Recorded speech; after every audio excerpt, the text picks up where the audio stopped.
ముఖ్యమంత్రి వైఎస్ జగన్మోహన్ రెడ్డి గారు చూపించే ప్రేమ ఆప్యాయతలకు ఎవరైనా కూడా ముగ్ధులవ్వాల్సిందేనేమో, కరిగిపోవాల్సిందేనేమో. దానికి అనుభవం అక్కర్లే, పర్సనాలిటీ అక్కర్లే.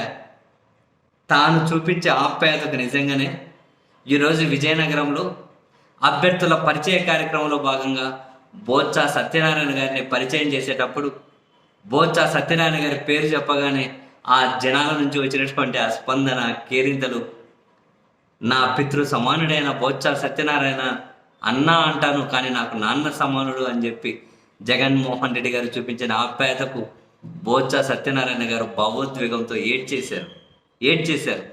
ఇట్లా ఏడుస్తూ ఇట్లా అనుకుంటూ అసలు ఆ భావోద్వేగం, ఆ విజువల్ చూస్తే బొత్స సత్యనారాయణ గారు నిజంగానే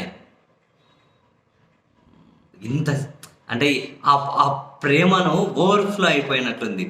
బొత్స సత్యనారాయణ గారు ఆ ఎమోషన్ని ఆపుకోలేకపోయారు, ఆ ఎమోషన్ తట్టుకోలేకపోయారు. నిజంగానే బొత్స గారు అయితే వైఎస్ఆర్ కాంగ్రెస్ పార్టీ అభిమానుల దృష్టిలో ఇంకో 10 మెట్లు పైకి ఎక్కినట్లేనేమో. అఫ్కోర్స్ బొత్స సత్యనారాయణ గారిని వైసీపీ అభిమానులు బాగానే అభిమానిస్తారు. ఈ ఒక్క ఎపిసోడ్తో మాత్రం నిజంగానే మరింత ఎక్కువ మంది అభిమానించడం గ్యారంటీ అనిపించింది. ఆ స్థాయి ప్రేమ జగన్మోహన్ రెడ్డి గారి నుండి, అండ్ జగన్మోహన్ రెడ్డి గారి నుంచి ప్రేమ పొందడం కదా పక్కన పెడితే, బొత్స గారు అంత ఎమోషనల్గా కూడా అవ్వడం, దాని వెనక కారణాలు లేవా? బొత్స సత్యనారాయణ గారితో పాటు కాంగ్రెస్ పార్టీలో ఉన్న వాళ్ళు అడ్రస్లు లేరు. ఇప్పుడు బొత్స సత్యనారాయణ గారు అధికార పార్టీలో, సరే ప్రాంతీయ పార్టీలో 1 నుంచి 10 వరకు కూడా అంతా అధినేతలే ఉన్నా కూడా నెక్స్ట్ కీలకమైన స్థానాల్లోనే ఉన్నారు. బొత్స గారు మినిస్టర్, వాళ్ళ భార్య గారు విశాఖ నుంచి ఎంపీగా పోటీ చేస్తున్నారు. ఉత్తరాంధ్రలో మంచి పట్టుంది. అధికారాన్ని తనకు జగన్మోహన్ రెడ్డి గారు చాలా ఫ్రీ హ్యాండ్ ఇచ్చారు. తనతో పాటు సన్నిహితులుగా, తనతో పాటు కొలీగ్స్గా ఉన్న వాళ్ళు కాంగ్రెస్ పార్టీలు ఎక్కడున్నారు? కానీ బొత్స సత్యనారాయణ గారి పరిస్థితి ఈరోజు ఏంటి?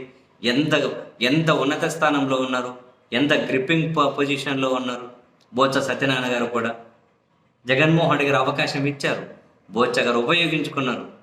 సో ఈరోజు బొత్స గారి భావోద్వేగం వెనక బొత్స మీద జనాలు చూపించినటువంటి ఆప్యాయత ఉండొచ్చు.